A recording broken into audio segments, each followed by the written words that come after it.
Some of these stories may contain subject matter that is sensitive to some viewers, and as always, viewer discretion is advised. Also, today we are joined by the lovely Lady Spookaria. All of her links will be down in the description below, so please do show her some love, and enjoy the video.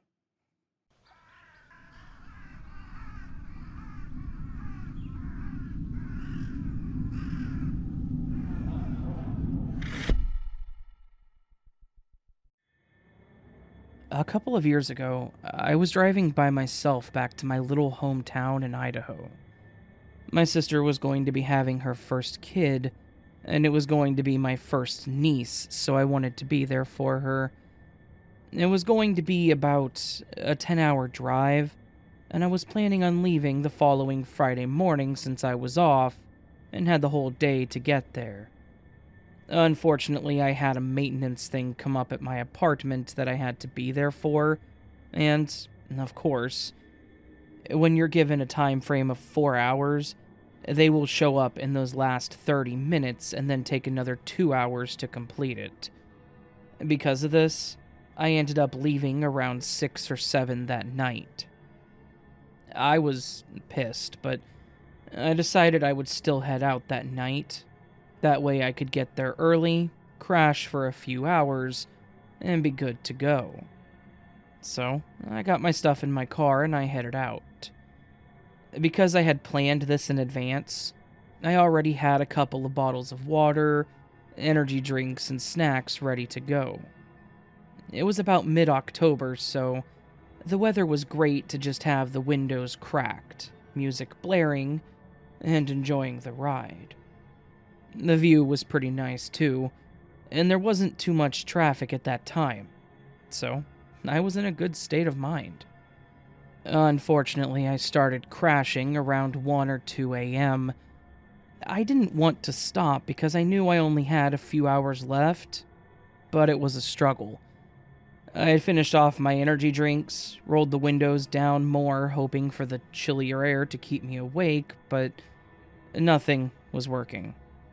I know how dangerous it can be driving when you're tired, and on the highway on top of that. So, I decided to stop at a hotel to sleep for the night.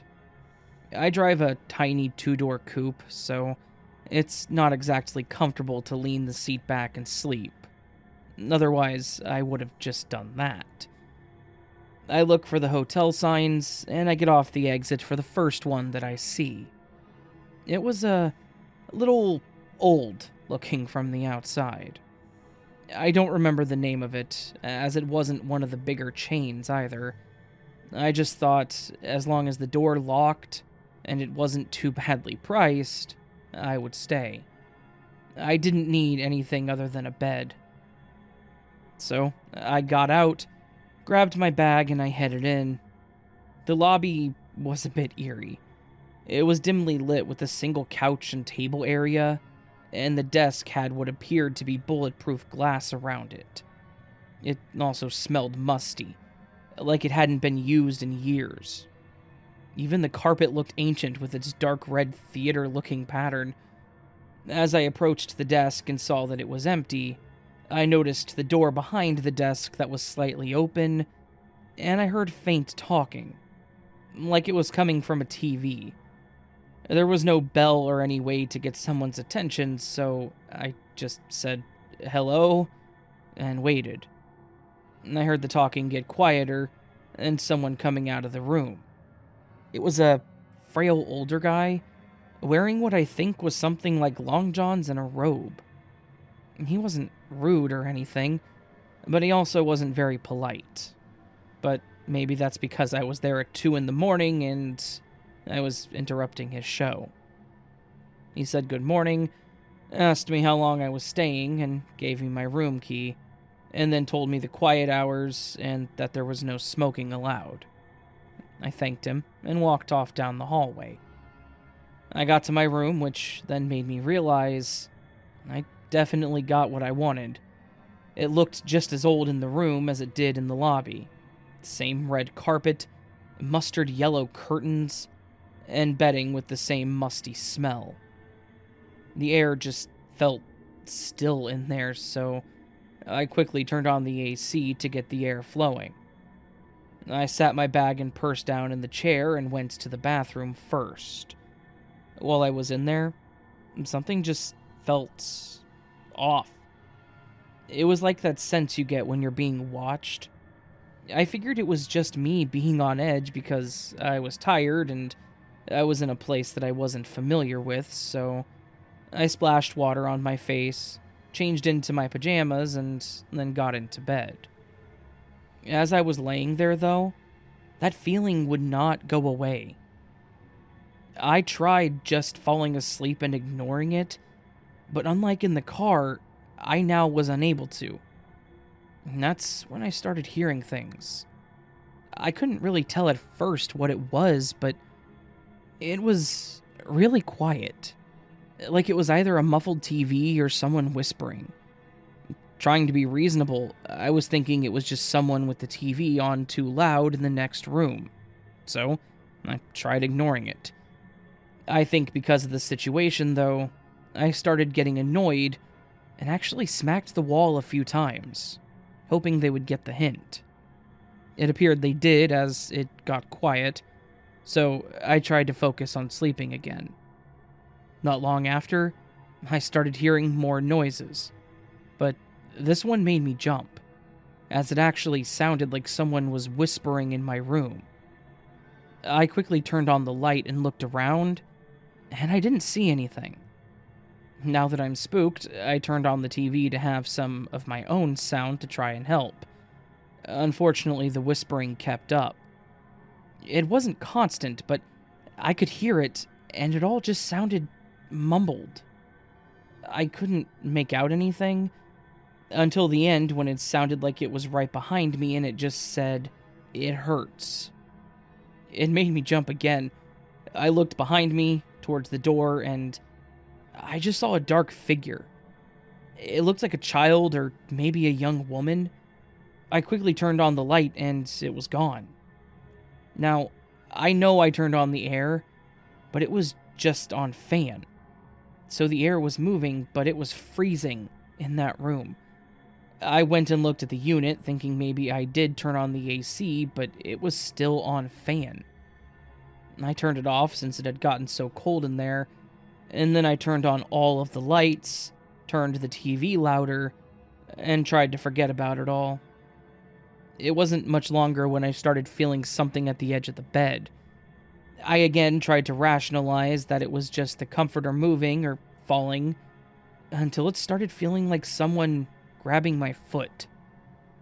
That was it for me. I grabbed my stuff, ran out of the room in my pajamas still, and I noticed the room that I thought the TV sounds were coming from was actually just a janitor's closet / supply room. I walked past the front desk, and the room in the back was now dark, but I kept going. I tossed my stuff in my passenger seat as I got in, and I locked my doors. If I would have known that this was going to happen, I would have just tried to sleep in my car. I couldn't shake the weird feeling just being in the parking lot, so I left. I didn't even care about the money. I didn't feel right trying to explain that I wanted a refund because I saw a ghost, so I just ate it. I drove further down to a 24-hour McDonald's, and I slept in my car for a couple hours.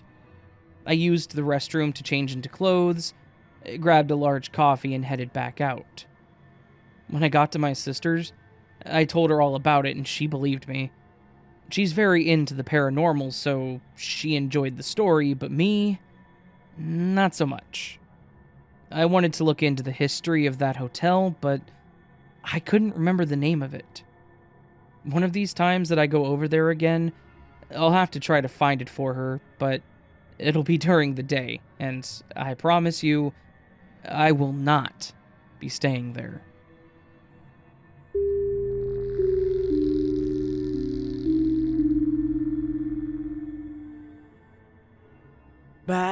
Bad hotel. Hi. Okay. There were times during my life I'm not proud of what I've done or where I've ended up. I began drinking heavily after my girlfriend broke up with me. She was never entirely comfortable with being out of the closet, and she decided to end it. I was pretty devastated by the loss of the relationship. I've never been a friendly or a social drunk. In the end, I ended up losing my job and a lot of my friends. Unfortunately, I also tend to get violent, and my parents kicked me out of the house. I don't really blame them for that. I was dangerous. I was able to get a room at a dodgy hotel. Now, this place had a terrible reputation at best. It was known for violence and other seedy crimes. I never thought I would end up in a place like this. I never felt safe, and for good reason. When I would go to my room, I always made sure I was carrying something I could use as a weapon. Whenever I would settle down to sleep, I would barricade the door in order to stop anyone from trying to break in while I slept.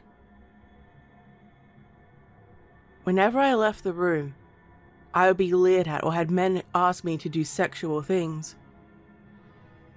I couldn't be out at this place. I really didn't feel safe. Being so miserable, I was tempted to drink more, but the anxiety made it harder for me to relax. Fortunately, I ran into a youth worker who talked to me about things and obviously knew I was having a rough time. She offered to speak to my parents for me. I had been ignoring their messages, and I was ashamed with how my life had gone. She insisted. My parents allowed me to come back home on a couple of conditions. 1, I had to get alcohol counseling. 2, I needed to apologize. And 3, I needed to promise that I would never get drunk again. All pretty reasonable in my opinion. The day I was going to move back home came, and I was so happy. I packed my small amount of possessions into my bloated backpack and left. 3 of the regulars cornered me and leered at me, demanding that I do sexual favors for them. They were stopped by the owner, and I left, never looking back, and I got my life back on track. I hate staying at any type of hotels or motels now. I always get urges to barricade the room and all of that. It's scary how close I came to slipping through the cracks.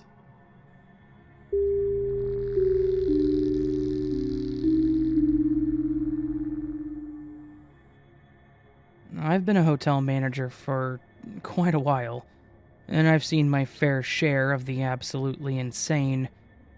I could go on for days with the amount of crazy people we've had come through the doors and stay the night, and we're not even in the shady part of town or anything. In fact, we're not even that cheap. People pay good money to do whatever it is crazy people do in their hotel rooms.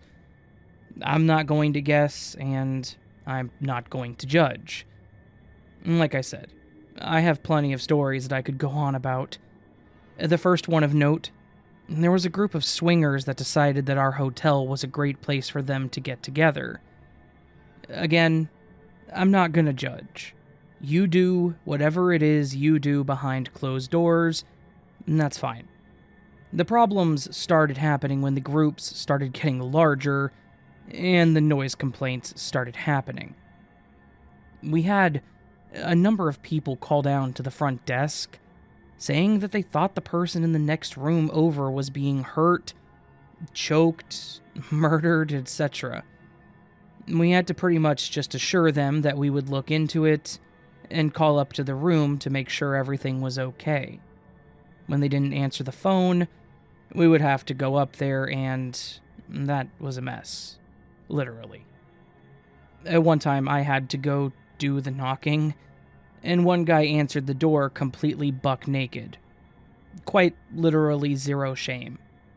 It was a bit weird trying to explain to this naked man standing in the doorframe that they were being too loud and that they needed to dial the volume back just a little bit, all the while a group of 5 to 6 other people were in the room and going at it. What's worse, that wasn't the last time nor the biggest group. One of their visits actually ended with a complaint called down to the desk because someone had seen 4 naked people walking from the ice machine into the room. When the person went up to investigate, they said that there were legitimately a dozen people in that room. Again, no judgments, but come on. Why get a dozen people together in a single king-size bedroom to do that? Apparently, the employee that knocked informed them that there were guest limits to the room, which I don't think is actually a thing, and that they couldn't have that many people in there.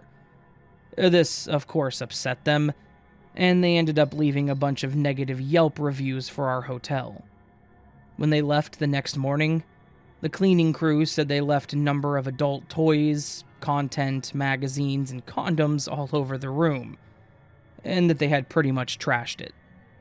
It was seriously gross. I hired a hazmat-level cleaning crew to clean the carpets and tile, and I don't think we put anyone in that room for a few months. That said, we did charge the main person's card somewhere close to $300 for incidentals, and when he called to complain, we told him that we could always email him the photo of how he left the room. He didn't fight it after that.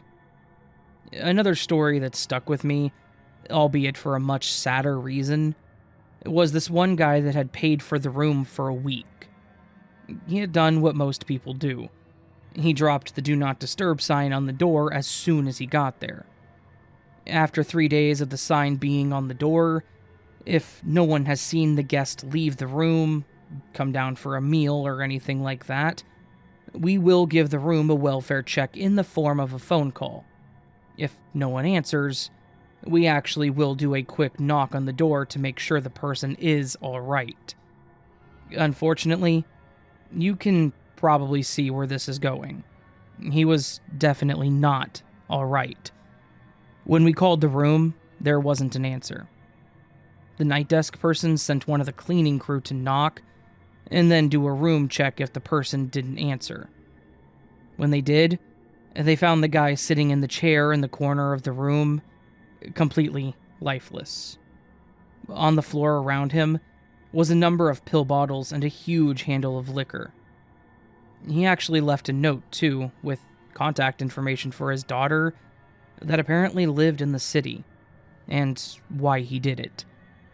Apparently, he had recently found out that he had been diagnosed with terminal cancer, and he wanted to visit his daughter to tell her about it and talk through the situation. In the note, he mentioned that, as much as he wanted to tell her, he couldn't bear to see the look on her face or see her cry, so he decided to end his life then and there. He was very apologetic to the hotel staff in the note, but honestly, the whole thing just made me sad as hell. That was probably the one time where I was close to quitting because it was too much. The last event that I can think of, off the top of my head, a family had apparently watched too much of that one show, Intervention, in the early 2010s, and had decided that they would use one of our rooms to set up an intervention of their own for someone.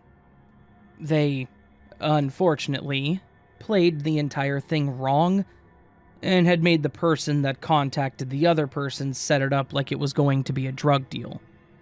Basically, the person that was supposed to lure the drug-addicted person had told said drug-addicted person that it was going to be a sale and to meet him at the hotel. The drug-addicted person then came to the hotel, walked with them to the room, and when their family was there, they freaked out, thinking that they were about to be arrested and that this whole thing was a sting operation. So, what does said addict do when they think their family has turned on them? They pull a gun from their waistband and threaten to kill everybody within a 10-foot radius, including guests in the hallway and guests that had opened their door to see what all the screaming was about. Thankfully, those other guests did call down to the front desk, and we got the police involved, but there's nothing to round out an afternoon shift at a hotel like a hostage situation. I am grateful that nobody was hurt, and the person did go with the police with very little in ways of resistance. But that situation really could have ended much, much worse. I think the overall lesson here, if you're going to stage an intervention, first off, don't tell the person it's a drug deal, as then they will be less likely to come armed. Second off, don't do it at a random hotel because it's easier. When the show did it, there was a major public presence, and the people were already being followed by a camera crew, and they expected the event to be broadcasted, so they weren't likely to do something stupid. Plus, to be honest, we at the hotel really don't have hostage negotiation skills, so the police will likely be involved by the end of it.